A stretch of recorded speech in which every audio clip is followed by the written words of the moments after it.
सत्ता संघर्ष में शासकों के जान गंवाने की कहानी इंसानी वजूद से शुरू होती है, लेकिन दुनिया में जब से लोकतांत्रिक व्यवस्था आई है, जब आवाम को अपने हुक्मरान चुनने का हक मिला है, तब ऐसे जघन्य हत्याकांड क्यों अंजाम दिए जाते हैं, कैसे दिए जाते हैं, क्या ताकत के साथ खतरे का तोहफा साथ आता है। राजनीतिक हत्याओं का झकझोर देने वाला इतिहास तो यही बताता है। टेलीसीरीज के इस एपिसोड में देखिए षड्यंत्र, टेल ऑफ शॉकिंग कॉन्स्पिरेसीज।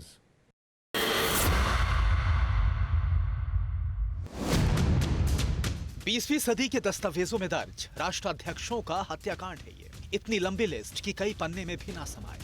इस फहरिस्त में अमेरिका जैसा सुपरनेशन है, रवांडा जैसा अदना सा मुल्क है, यूरोप के महाशक्तिशाली राष्ट्र हैं, एशिया महाद्वीप के तमाम मुल्क हैं जिनके सुप्रीम लीडर का मर्डर हुआ है। राजनीतिक हत्याओं के इतिहास में झांकने पर झकझोर कर देने वाली वारदात सामने आती है। सभी को विस्तार से बताना मुमकिन भी नहीं, लेकिन जिन पॉलिटिकल मर्डर ने पूरी दुनिया को सन्न कर दिया, उन्हें कैसे अंजाम दिया गया, यह आपको दिखाते हैं। 22 नवंबर 1963, Texas, America. Convertible limousine Dealey Plaza भीड़ के बीच में थी। अमेरिका के राष्ट्रपति जॉन फिट्जगेराल्ड केनेडी चाहने वालों से घिरे थे। 12:30 के करीब गोलियां चलने लगी।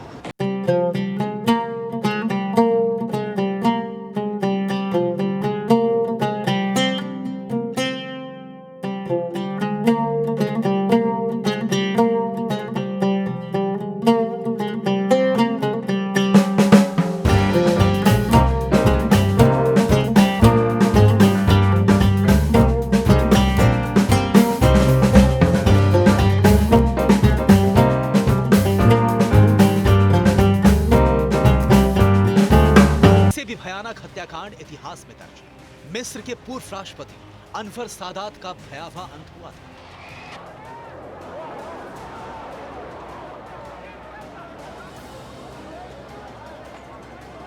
अक्टूबर 1981, काहिरा, मिस्र।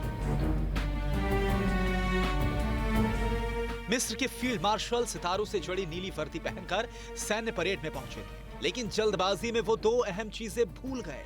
एक फील्ड मार्शल की बेंत, दूसरी बुलेट प्रूफ जैकेट। सैन्य परेड में पहुंचे प्रेसिडेंट अनवर बेफिक्र थे। उनके सामने मिस्र की सैन्य शक्ति का प्रदर्शन हो रहा था। साथ में उपराष्ट्रपति होस्नी मुबारक बैठे थे। परेड में मिस्र की एयर पावर दिखाई जा रही। सबकी निगाहें आसमान पर थी। इसी बीच सलामी मंच के सामने सेना के ट्रकों की परेड शुरू हो गई, लेकिन परेड में शामिल एक ट्रक अचानक सलामी मंच के सामने रुका और उससे अनवर सादात पर फायरिंग शुरू हो गई।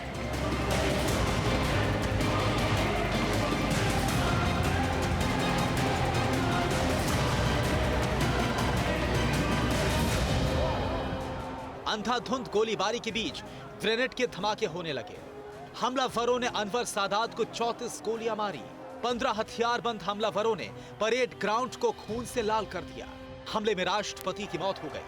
कभी मुल्क में हीरो रहे लीडर को विलेन मानने वाले कम नहीं थे। बांग्लादेश के राष्ट्रनायक शेख मुजीबुर रहमान का कत्ल रूह कांपने वाला था। 15 अगस्त 1975, ढाका, बांग्लादेश। 32 धनमंडी का बंगला गोलियों की तड़तड़ाहट से थर रहा है।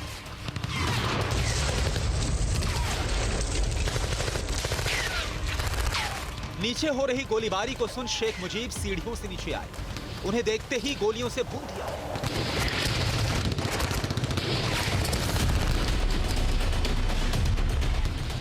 जिसके बाद उनकी बेगम को गोली मारी गई। फिर बारी आई उनके दूसरे बेटे जमाल की।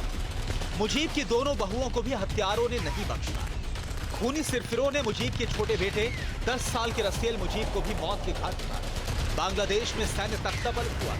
गनीमत इतनी रही कि मुजीब की दोनों बेटियां विदेश में थीं।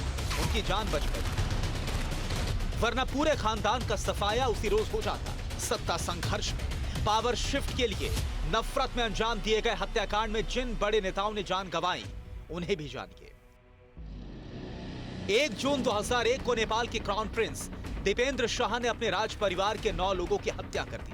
मरने वालों में उनके पिता राजा वीरेंद्र, माता रानी ऐश्वर्या और शाही परिवार के 7 और सदस्य शामिल थे। पाकिस्तान में प्रधानमंत्रियों का बेरहमी से कत्ल आम बात है। पाकिस्तान के पहले प्रधानमंत्री लियाकत अली खान की रैली में हत्या की गई। पाकिस्तान की प्रधानमंत्री रही बेनजीर भुट्टो को रैली में आतंकी हमले में मार डाला गया। पड़ोसी देश श्रीलंका के राष्ट्रपति रामसिंघा प्रेमदासा को आत्मघाती हमलावर ने बम धमाके में उड़ा दिया।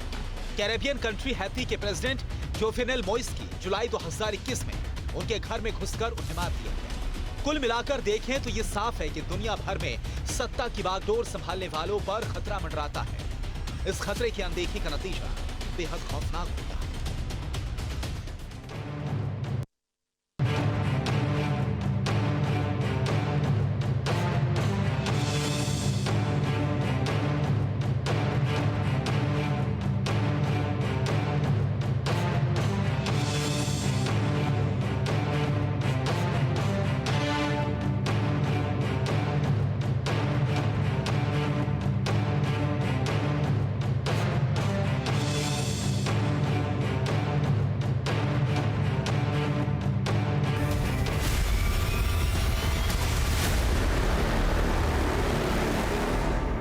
परवाह देश की, सोमवार से शुक्रवार रात 10 बजे TV9 भारतवर्ष पर।